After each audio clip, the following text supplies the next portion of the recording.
الحمد لله نحمده ونستعينه ونؤمن به ونتوكل عليه ونعوذ بالله من شرور أنفسنا ومن سيئات أعمالنا من يهده الله فلا مضل له ومن يضلله فلا هادي له وأشهد أن لا إله إلا الله وحده لا شريك له وأشهد أن محمدا عبده ورسوله أرسله بالهدى ودين الحق ليظهره على الدين كله ولو كره المشركون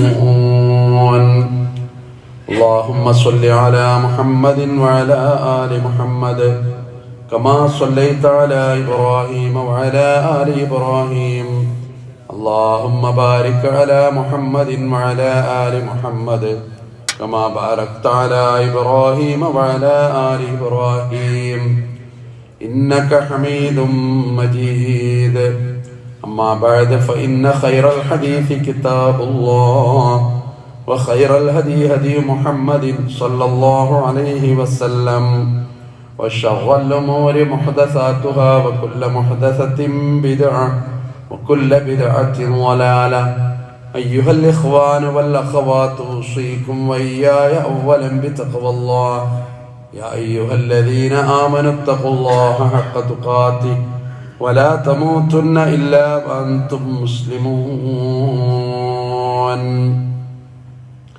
أعوذ بالله من الشيطان الرجيم بسم الله الرحمن الرحيم وجاوزنا ببني إسرائيل البحر فاتبعهم فرعون وجنوده بغيا وعدوا حتى إذا أدركه الغرق قال آمنت أنه لا إله إلا الذي آمنت به بنو إسرائيل وأنا من المسلمين.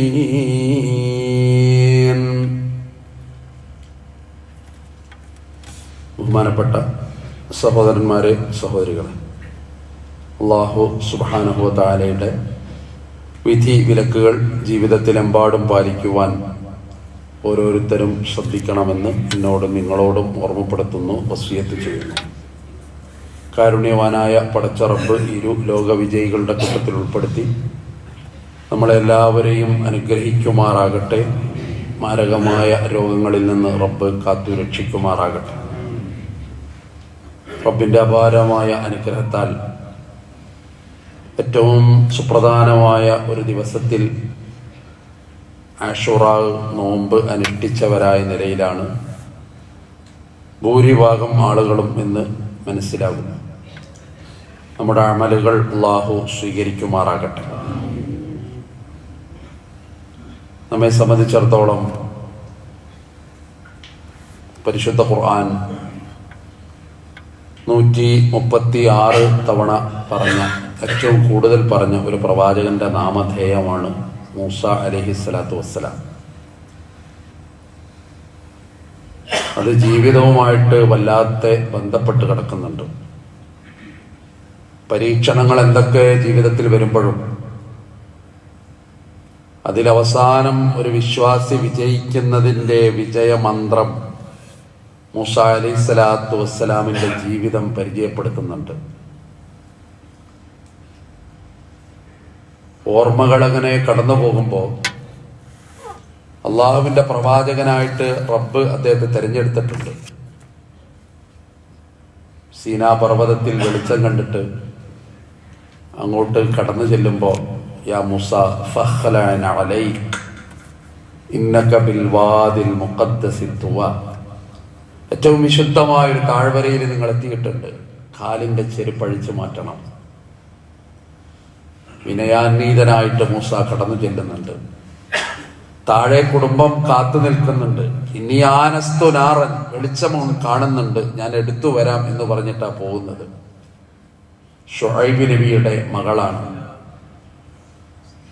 അതിൽ നിന്നുണ്ടായ മക്കളുമാണ്. 8 കൊല്ലം ആടുമേക്കുക എന്ന കരാറിന്റെ അടിസ്ഥാനത്തിൽ മഹർ നിശ്ചയിച്ച് വിവാഹിതനായി കടന്നു വരികയാണ്. കൂട്ടും കുടുംബക്കായി ജന്മനാട്ടിലേക്ക്, ഗൃഹാതുരത്വത്തിന്റെ ഓർമ്മകളിലേക്ക്, ഇന്നലകളുടെ നല്ല നല്ല നനവുള്ള ഓർമ്മകളിലേക്ക് മൂസ വരിക. അപ്പോഴാ ഇരുട്ട്. അപ്പൊ പറഞ്ഞു, ഞാൻ വെളിച്ചമെടുത്തു വരാം. റബ്ബിന്റെ തീരുമാനം അത്യത്ഭുതകരമാണ്. പക്ഷെ ആ പോക്ക് തിരിച്ചു വരുന്നത് പ്രവാചകനായിട്ടാണ്. മൂസാ അലൈഹി സ്വലാത്തു വസ്സലാം ധീരനായിരുന്നു. തീരുമാനങ്ങൾ എടുക്കാൻ വല്ലാത്ത കരുത്തുണ്ടായിരുന്നു അദ്ദേഹം. പിൽക്കാലത്തെ പ്രവാചകൻ സല്ലല്ലാഹു അലൈഹി വസല്ലം മൂസാ നബിയെയും ഈസാ നബിയെയും തന്റെ അനുയായികളെ കുറിച്ച് ഉപമിക്കുന്നത് കാണാം. ബദർ യുദ്ധത്തിൽ പങ്കെടുത്തിട്ട് 70ഓളം തടവ് പുള്ളികളെ കിട്ടിയപ്പോ അവരെ എന്തു ചെയ്യണമെന്ന ഒരു ചോദ്യമുണ്ട് സദസ്സിനോട് നബി സല്ലല്ലാഹു അലൈഹി വസല്ലമയുടെ. ഉമർ ബിൻ ഖത്താബ് റളിയല്ലാഹു അൻഹുവിന്റെ അഭിപ്രായത്തിൽ അവരെ കൊന്നുകളയണം എന്നാണ്. ഒരു വിട്ടുവീഴ്ചയും അവരോട് സ്വീകരിക്കരുത്. അവരെ കൊണ്ടാണ് ഈ പ്രശ്നങ്ങൾ ഉണ്ടായത്. ഭൂമിയിൽ നിന്ന് എന്നേക്കുമായി അവരെ നിഷ്കാസനം ചെയ്യുമ്പോ ഈ ദീനിന്റെ പ്രബോധനം ദ്രുതഗതിയിൽ ഇവിടെ നടക്കുമെന്നാണ് മഹാനായ ഉമർ ബിൻ ഖത്താബ് റളിയല്ലാഹു അൻഹു അഭിപ്രായപ്പെടുന്നത്. അതൊരു അഭിപ്രായവും വീക്ഷണവുമാണ്. പക്ഷെ കരുണയുടെയും സ്നേഹത്തിന്റെയും ആർദ്രതയുടെയും വിട്ടുവീഴ്ചയുടെയും ഒരു രൂപമപ്പുറത്തുണ്ട്. മഹാനായ അബൂബക്കർ സിദ്ദീഖ് റളിയല്ലാഹു അൻഹു അദ്ദേഹത്തോട് ചോദിക്കുന്നുണ്ട്, എന്ത് ചെയ്യണം? ഒപ്പം വരുന്നൊരു മറുപടിയുണ്ട്, അവരെ മാപ്പ് നൽകി വിട്ടയക്കണം എന്നാണ്. അവരെ വിട്ടയക്കണം പ്രവാചകരെ, അവർക്ക് മാപ്പ് കൊടുക്കണം. അപ്പൊ നബി സല്ലല്ലാഹു അലൈഹി വസല്ലം ഉപമിക്കുന്ന ഒരു ഉദാഹരണമുണ്ട്. സിദ്ദീഖ്, നിങ്ങളിൽ ഞാൻ ഈസാ നബിയുടെ ക്ഷമ കാണുന്നു. ഉമർ, താങ്കളിൽ ഞാൻ മൂസാ നബിയുടെ ശൗര്യം കാണുന്നു എന്ന് പറയുന്ന ഒരു ഭാഗം കാണാം. അത് ഓരോ ആളുകളുടെ രീതിശാസ്ത്രം അങ്ങനെയാണ്. പറഞ്ഞു വന്നത്, മഹാനായ മൂസാ അലൈഹി സ്വലാത്തു വസ്സലാം റബ്ബിനോട് വല്ലാതെ അടുത്തു, പ്രവാചകനായി മാറി, ജീവിത വിശുദ്ധി പാലിച്ചു. നേരത്തെ പറയുന്നുണ്ട്, മകൾ ശുഐബ് നബിയുടെ മകൾ കൂലി കൊടുക്കാൻ വേണ്ടി വിളിച്ചു കൊണ്ടുവരണം നിങ്ങളയാളെ. വെള്ളമെടുത്തു തന്ന മനുഷ്യരാണ്. നേരത്തെ എന്തേ എത്തിയത് എന്ന് ചോദിച്ചപ്പോ ഒരാൾ ഞങ്ങൾക്ക് വെള്ളമെടുത്ത് കൊണ്ടുവന്നു തന്നു എന്ന് മറുപടി പറയുന്നുണ്ട് മക്കൾ. അപ്പൊ ശുഐബ് നബി പറയുന്നുണ്ട്, അങ്ങനെ നിങ്ങൾക്ക് ഒരാൾ സേവനം ചെയ്തിട്ടുണ്ടെങ്കിൽ അയാൾക്ക് കൂലി കൊടുക്കണം, അയാളെ വിളിച്ചു കൊണ്ടുവരണം. അങ്ങനെ വിളിച്ചു കൊണ്ടുവരുന്നുണ്ട്. ഒരുപാട് നേരം അവർ ഒറ്റക്ക് രണ്ടുപേരും നടന്നു വരുന്നുണ്ട്. ഒരു ചെറുപ്പക്കാരൻ, ആരുമില്ലാത്തൊരു ചെറുപ്പക്കാരൻ, വിജനതയിൽ ഒരു ചെറുപ്പക്കാരുടെ കൂടെ വന്നു. പക്ഷെ മകള് പാപ്പയോട് വന്ന് പറയുന്നുണ്ട്, ഇന്ന ഖൈറ മൻ ഇസ്തഅജർതൽ ഖവിയ്യുൽ അമീൻ. കൂലി കൊടുക്കാൻ വേണ്ടി ഈ വിളിച്ച മനുഷ്യണ്ടല്ലോ, നല്ല ആരോഗ്യമുള്ള മനുഷ്യൻ, 1 2 അൽ അമീൻ, വിശ്വസ്തനാ, വേണ്ടാത്തൊരു വാക്കോ നോക്കോ ഒന്നും അയാളിൽ നിന്നുണ്ടായിട്ടില്ല എന്നുള്ള സാക്ഷ്യപ്പെടുത്തുക. ആ മഹാനായ മൂസാ അലൈഹി സ്വലാത്തു വസ്സലാം അള്ളാഹുവായിട്ട് അങ്ങോട്ട് അടുത്തുപോയി. ആ അടുപ്പം എത്രത്തോളം എന്ന് ചോദിച്ചാൽ അഅറാഫ് സൂറത്തിലെ 143 ആയത്ത് ഇങ്ങനെ വായിക്കുമ്പോൾ അത്ഭുതം തോന്നും. പണ്ട് ഇബ്രാഹിം നബി പറഞ്ഞ അതേ വാക്ക, ഒന്ന് കാണണം, റബ്ബി അരിനീ അൻളുർ ഇലൈക്, എനിക്ക് അല്ലാഹ് നിന്നെ ഒന്ന് കാണണം, എനിക്ക് നിന്നെ നോക്കി നിൽക്കണം, ഒരു വികാരമാണ്. അപ്പൊ അള്ളാന്റെ മറുപടി, ഖാല ലൻ തറാനി, മൂസ നിനക്കെന്നെ കാണാനാവില്ല. വീണ്ടും ആവർത്തിക്കുക, കാണണം. അപ്പൊ വന്നു അള്ളാന്റെ മറുപടി, വലാകിൻ ഉൻളുർ ഇലൽ ജബൽ, ആ മലയിലേക്ക് നോക്ക്, ഫഇൻ ഇസ്തഖറ മകാനഹു ഫസൗഫ തറാനി, ആ മല അങ്ങനെ തന്നെ ഉറച്ചു നിന്നാൽ നിനക്കെന്നെ കാണാം. അങ്ങനെ ഫലമ്മാ തജല്ലാ റബ്ബുഹു ലിൽ ജബൽ, ആ മലയിൽ അള്ളാഹു വെളിപ്പെട്ടപ്പോൾ, അഥവാ അവന്റെ പ്രകാശം വെളിപ്പെട്ടപ്പോൾ, ജഅലഹു ദക്കൻ, ആ മല പൊടിഞ്ഞുപോയി. വഖറ മൂസാ സ്വഹിഖാ, മൂസാ നബി ബോധരഹിതനായി വീണുപോയി.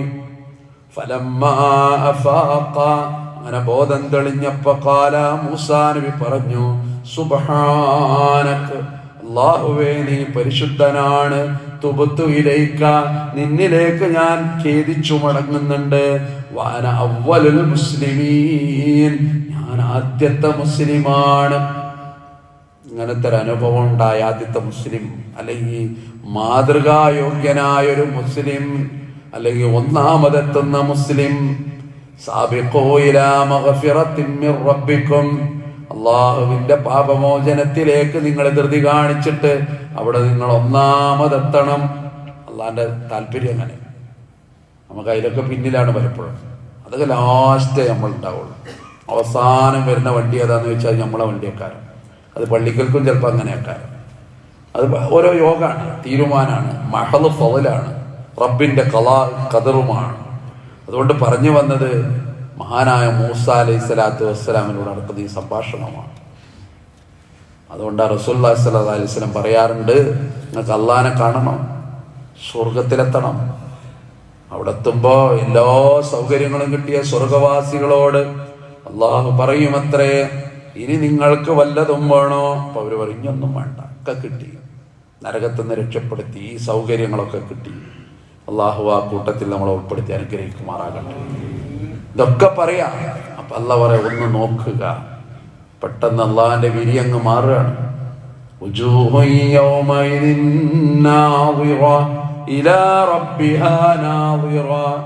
അവരല്ലാഹുവിനെങ്ങനെ നോക്കിക്കാണുകയാണ്. അള്ളാഹിന്റെ റസൂല് പറയാണ്, ഇന്നക്കും സതറൗന റബ്ബക്കും കമാ തറൗന ലൈലത്തൽ ബദർ. 14-ാം രാവിന്റെ പൂർണ്ണചന്ദ്രനെ നിങ്ങൾ കാണുന്ന പോലെ നിങ്ങൾ അള്ളാഹുവിനെ സ്വർഗത്തിൽ കാണുമെന്നാണ്. അതാണ് വിശ്വാസി. അതിനുവേണ്ടി പണിയെടുക്കുന്നു, അതിനുവേണ്ടി അമൽ ചെയ്യുന്നു, അതിനുവേണ്ടി നമ്മൾ നോമ്പനുഷ്ഠിക്കുന്നു, അതിനുവേണ്ടി എന്തൊക്കെ നന്മകളുണ്ടോ അതൊക്കെ നമ്മൾ ചെയ്യുന്നു. അതാണ് മൂസാ നബിയുടെ ജീവിതം ഒരു പാഠായിട്ട് ഖുർആൻ പഠിപ്പിച്ചത്. ഒരു പരീക്ഷണ കാലത്ത് ആ മൂസാ നബിയുടെ ജനനം തന്നെ കഴിഞ്ഞ ആഴ്ച സൂചിപ്പിച്ചു പോയല്ലോ. എല്ലാ ആൺമക്കളെയും ഫറോവ കൊല്ലുന്ന കാലമാണ്. അപ്പൊ ഗർഭം ചുമന്ന ഉമ്മയുടെ വേദനത്തിലായിരിക്കും. കുട്ടി അങ്ങോട്ട് പറഞ്ഞിട്ട് അത് പെണ്ണല്ല, അത് ആൺ തന്നെയാണെന്ന് അറിയുമ്പോ രാജകിങ്കരന്മാർ വന്നിട്ട് ഈ പാവം കുഞ്ഞിനെ, സ്വപ്നം കാണാൻ തുടങ്ങുന്ന ഈ കുഞ്ഞിനെ, ജീവിതത്തിന്റെ നിറം നൽകാൻ പോകുന്ന ഈ കുഞ്ഞിനെ ക്രൂരമായി കൊന്നുകളയുന്നത് കൺമുമ്പിൽ വെച്ച് കാണുന്നത് ഇങ്ങനെ ഓർക്കുമ്പോ ഒരു മാതാവിന്റെ ഹൃദയം എത്ര വേപതു കൊള്ളണം. അവിടെയാണ് അവിടെ അങ്ങനെ കൊണ്ടുവരിക. ഭൂമിക്ക് വന്നു. ഇനി അള്ളാന്റെ തീരുമാനം നോക്കൂ. ഫറോവാന്റെ കൊട്ടാരത്തിൽ ഈ കുട്ടിനെ വളർത്തണം. അത് പടച്ചോന്റെ തീരുമാനം. അങ്ങനല്ല അവിടെ വളരൂല. എവിടെയാണെങ്കിലും ഭാവിയിൽ സംശയം വരും. അതുകൊണ്ട് ആ നദിയിൽ പെട്ടിയിലാക്കി ഒഴുക്കിയപ്പോ ആ പെട്ടി ഫറോവാന്റെ കൊട്ടാരത്തിന്റെ സമീപത്തെത്തിയപ്പോ അതിൽ സുന്ദരനായ കുഞ്ഞിനെ കാണും. ആ കുഞ്ഞവിടെ വളരുക. അള്ളാഹിന്റെ തീരുമാനങ്ങൾ അങ്ങനെയാണ്. പടച്ചോനൊരു കാര്യം തീരുമാനിച്ചത് അങ്ങനെ തന്നെ നടക്കും, യാതൊരു ശങ്കയുമില്ല. അള്ളാഹുവിന്റെ തീരുമാനങ്ങൾ അത്യത്ഭുതകരമാണ്. മദീനയിലെ ഏകാന്ത ജീവിതം അങ്ങനെയാണ് നമ്മൾ പറഞ്ഞു പോയത്. ഒന്നും ഉണ്ടായിരുന്നില്ല, പക്ഷെ എല്ലാം അള്ളാഹ് കൊടുത്തു. കുടുംബം കൊടുത്തു, ജീവിതം കൊടുത്തു, മക്കളെ കൊടുത്തു. വിശപ്പും ദാഹവും സഹിച്ചിട്ട് ആ മരച്ചുവട്ടിലിരുന്ന മനുഷ്യൻ പടച്ചോൻ എല്ലാം അങ്ങോട്ട് കൊടുത്തു. ലോകത്തെ വിശ്വാസികൾക്ക് എന്നും അത് പാടാം. അവസാനം ഫറോവാന്റെ അടുത്തേക്ക് തന്നെ പ്രബോധനത്തിന് പോകണം. അതൊരു പരീക്ഷണ. പോകണം.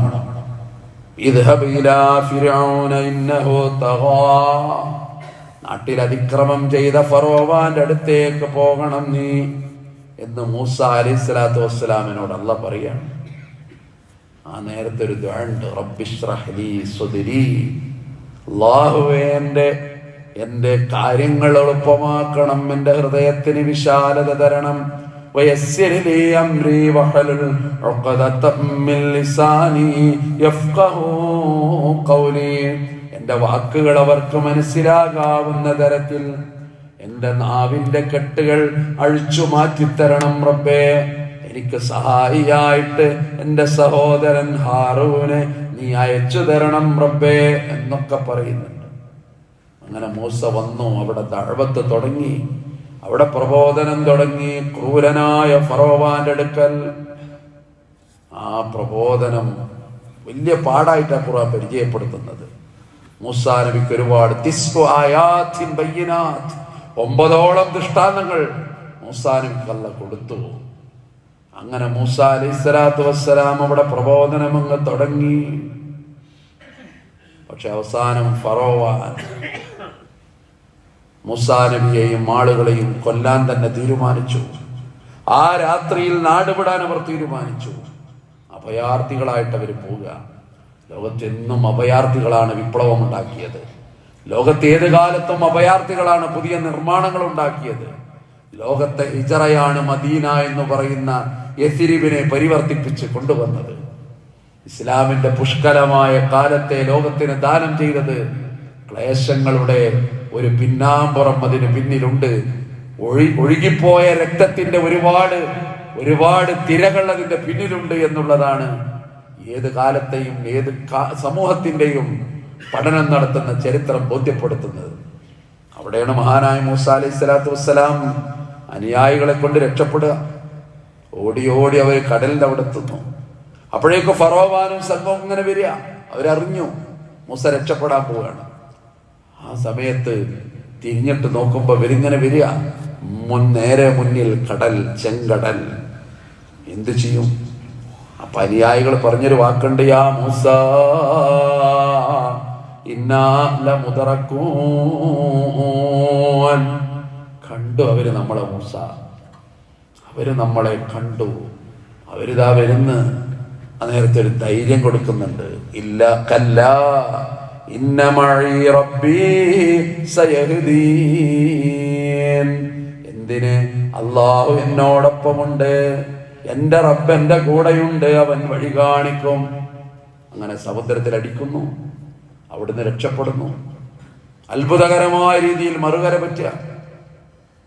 അപ്പോഴേക്ക് ഫറോവാനും സംഘം നദിക്ക് ഇറങ്ങുക. അതും വേറെ ഒരു അത്ഭുതമാണ്. ഖുർആൻ ആ സംഭവത്തെ പറ്റി ഓതി വെച്ചത് യൂനുസ് സൂറത്തിലെ 90-ാമത്തെ ആയത്ത്. വലിയ പാടാണ് നമുക്ക് നമ്മളെ ജീവിതം ഇങ്ങനെ മുന്നോട്ട് പോകുമ്പോ.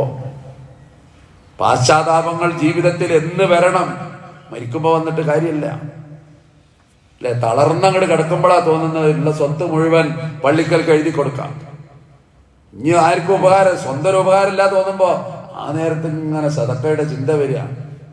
അതൊക്കെ നിഷ്ഫലമാണ്.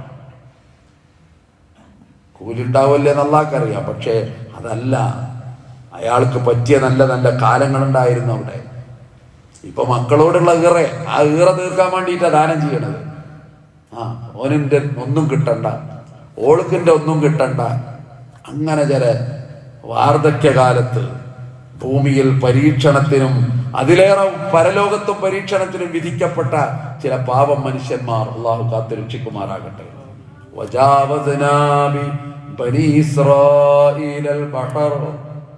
കടലിൽ അവർ ആ ഇസ്രായേലരുമായി മൂസ കടന്നുപോയി. നാം അവരെ കടത്തിക്കൊണ്ടുവന്നു. അല്ലാഹു പറയാ, പക്ഷേ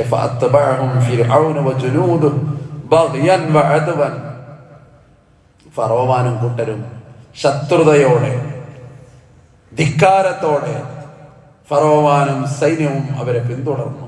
പക്ഷെ അള്ളാഹ് എന്ത് ചെയ്തു? അവരെ മുക്കി നശിപ്പിച്ചു. ആ മുങ്ങുന്നൊരു നേരത്തെ ഫറോവാൻ പറയുന്നൊരു വാക്ക് ഖുർആൻ പറഞ്ഞു തരുന്നുണ്ട്. ഖാല ആമൻതു അന്നഹു ലാ ഇലാഹ ഇല്ലല്ലദീ ആമനത് ബിഹി ബനൂ ഇസ്രായീൽ. ഇസ്രായേലിനെ വിശ്വസിച്ച റബ്ബേതാണോ അതേ റബ്ബിനെ കൊണ്ട് ഞാനിതാ വിശ്വസിച്ചിരിക്കുന്നു. വഅന മിനൽ മുസ്ലിമീൻ, ഞാൻ ഏറ്റവും നല്ല അനുസരണമുള്ളവനായി തീരുകയും ചെയ്തിരിക്കുന്നു. ആ നേരത്താ പറഞ്ഞത്. വേറെ 2-3 ആയത്തുകളിൽ ഈ സംഭവം വന്നിട്ടുണ്ട്. ഇവിടെ പറഞ്ഞത് ഇസ്രായേലിയർ റബ്ബ് എന്നാണ്, വേറെടുത്ത് പറഞ്ഞ റബ്ബിൽ ആലമീൻ എന്നാണ്, ലോകങ്ങളുടെ രക്ഷിതാവിൽ ഞാൻ വിശ്വസിച്ചതാണ്. വേറെടുത്താണ് പറഞ്ഞത് റബ്ബി മൂസാ വ ഹാറൂൻ, മൂസായുടെയും ഹാറൂന്റെയും റബ്ബിൽ ഞാൻ വിശ്വസിച്ചു. ഒരു മനുഷ്യൻ തളരുന്ന വീണുന്നൊരു നേരമുണ്ട്. അതുകൊണ്ടാണ് തൗബ അള്ളാഹ് സ്വീകരിക്കൂല. നിങ്ങളുടെ റൂഹ് നിങ്ങളെ തൊണ്ടക്കുഴിയിലെത്തുന്നൊരു നേരം. അപ്പൊ എല്ലാവർക്കും തൗബ ഉണ്ട്. അതിന് മുമ്പേ തൗബ ചെയ്യണം എന്നാണ്. മരിക്കാന്ന് ഉറപ്പായൊരു നേരമുണ്ട്. ആ നേരത്തുള്ള തൗബ അത് അള്ളാഹ് സ്വീകരിക്കൂല എന്നാണ്. സഖറാത്തിന്റെ ഹാലിലെ തൗബ അത് അള്ളാഹ് സ്വീകരിക്കൂല എന്നാണ്. അത് സ്വീകരിക്കാൻ ഒരുപാട് കാലം തന്നു, സമയം തന്നു. അലം നുഅമ്മിറുഹു അവലം നുഅമ്മിറുഹു നുനക്കിസുഹു ഫിൽ ഖൽഖ്. നിങ്ങളെ സൃഷ്ടിപ്പിൽ നിങ്ങൾക്ക് വ്യത്യാസം വരാവുന്ന തരത്തിൽ, വിപരീത ദശകൾ സംഭവിക്കാവുന്ന തരത്തിൽ അള്ളാഹു നിങ്ങൾക്ക് ആയുസ് തന്നില്ലയോ? ഖുർആന്റെ ഒരു ചോദ്യമുണ്ട്, കുഞ്ഞ് വാശി. അല്ലേ? അങ്ങനത്തെ ഒരു കാലം. അവർക്കൊന്നും മറച്ചോളണമെന്നില്ല. പക്ഷെ കുട്ടി അങ്ങനെ വലുതായി, വാവ്, ശക്തി, ആരോഗ്യം, ബുദ്ധി, പൂർണ്ണമായ വളർച്ച. പിന്നെ വീണ്ടും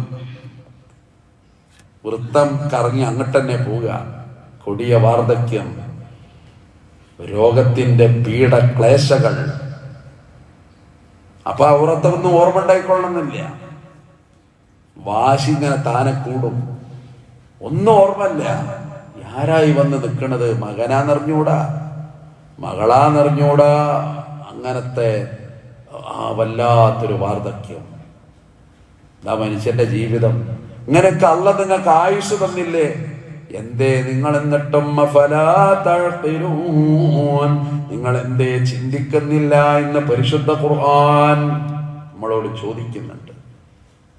അതുകൊണ്ട് അള്ള തന്ന ജീവിതം അത് ഉപയോഗപ്പെടുത്തി നമ്മളെ പരലോക വിജയത്തിന് വേണ്ടി നമ്മുടെ ജീവിതത്തിന്റെ തിന്മകളെ തടുത്തു നിർത്തി നമുക്ക് നല്ലവരാകാൻ സാധ്യമാകാന്നുള്ളതാണ്. അവിടെയാണ് മൂസാ നബിയുടെ പാഠം കടന്നു വരുന്നത്. ഇസ്രായേലിനും പാഠം അവിടെ കടന്നു വരുന്നത്. ഒരു സമുദായം എന്ന നിലയിൽ ഏറ്റവും കൂടുതൽ പേര് പറഞ്ഞത് ബനൂ ഇസ്രായേൽ എന്ന ഖുർആൻ. റസൂലുള്ള പറഞ്ഞില്ലേ നമ്മളെപ്പറ്റി, നിങ്ങൾ ഇസ്രായേലിനെ പോലെ ആകരുത് എന്നാണ്. കുറെ കാരണം പറഞ്ഞു. അവർ അംറും ബിൽ മഅറൂഫി വനഹ്യുൻ അനിൽ മുൻകർ അതുണ്ടായിരുന്നില്ല അവർക്ക്. അവരല്ല അങ്ങനെ നശിപ്പിച്ചു. ആ കാലം തിരിച്ചു വന്നില്ലേ? ഒരു തിന്മ കാണുമ്പോൾ വേണ്ട എന്ന് പറയുന്ന ആരുണ്ട്? എല്ലാവർക്കും പേടിയായി പോയി. അത് വേണ്ടാന്ന് പറഞ്ഞാൽ കേസായി. പിന്നെ അതൊരു വലിയ പ്രശ്നമായി. അപ്പം ഉണ്ടാതെ നടക്കുക. അവിടേക്ക് എത്തിയില്ലേ ലോകം? നമ്മളെ സംവിധാനങ്ങൾ അങ്ങനെ ആയി മാറിയില്ലേ? അംറും ബിൽ മഅറൂഫ് വനഹ്യുൻ അനിൽ മുൻകർ അത് ഉപേക്ഷിച്ചു ഇസ്രായേലിയർ. മഖ്സൂമിയ ഗോത്രത്തിലെ ഒരു പെണ്ണിന്റെ മോഷണം വലിയ ചർച്ചയായി അവർക്കിടയിൽ. നബി സല്ലല്ലാഹു അലൈഹി വസല്ലമയുടെ അടുത്ത് ഒരു ശുപാർശ പറയാൻ അവർക്ക് തോന്നിപ്പോയി. കാരണം കയ്യുവെട്ടും, മദീനയിലാണ്. എന്ത് ചെയ്യും? ആരാണ് നബിയോട് ശുപാർശ പറയാ? അപ്പോഴാണ് അവർക്ക് ഓർമ്മ വന്നത് നബിയുടെ ഇഷ്ടഭാജനം ഉസാമ. ആ ഉസാമനെ ഏൽപ്പിച്ചു അവർ. ഉസാമ അങ്ങനെ ചെന്നു നബിയുടെ അടുത്ത്. വഹുവ ഹിബ്ബു റസൂലില്ലാഹ്, റസൂലുള്ളാഹിന്റെ ഇഷ്ടപ്പെട്ട ആളാ. നബിയുടെ അടുത്ത് പോയി. എന്തും പറയാൻ സ്വാതന്ത്ര്യമുള്ള മനുഷ്യൻ. എന്നിട്ടാണ് പറയാൻ തുടങ്ങി, ഈ കുട്ടിക്കൊരു മാപ്പ് കൊടുക്കണം, ഒരളവ് കൊടുക്കണം. നബിയുടെ മുഖം ചുവന്നു എന്നാണ്. അപൂർവമായിട്ടേ റസൂലുള്ളാഹിന്റെ മുഖം ചുവന്നിട്ടുള്ളൂ. കോപം കൊണ്ട്, അഗ്നി കൊണ്ട് ആ മുഖം ചുവന്നു പോയി. അന്നീ നബി പറഞ്ഞു പോയി, എന്ത് വർത്തമാനമാണ് നിങ്ങൾ എന്നോട് പറയുന്നത്? ഇസ്രായേലിയരുടെ അതേ നടപടിക്രമം, അവരുടെ കൂട്ടത്തിലെ പ്രമാണിമാര് തെറ്റ് ചെയ്താൽ അവർക്ക് ഇളവ് കൊടുക്കും. അവരുടെ കൂട്ടത്തിലെ പാവങ്ങളാണ് തെറ്റ് ചെയ്തതെങ്കിൽ അവർക്ക് അവരുടെ മേൽ ശിക്ഷയും നിയമവും പൂർണ്ണമായി നടപ്പാക്കും. നാട് തമ്മിൽ വ്യത്യാസമൊന്നുമില്ലല്ലോ. നാട്ടിലെ പ്രമാണിമാരെ തെറ്റുകളൊക്കെ എത്ര ലളിതമാണ്. നാട്ടിലെ സാധാരണക്കാരന്റെ തെറ്റുകൾ എത്രമേൽ വലിയതാണ്. അവിടെയാണ് ഈ സമൂഹത്തെ.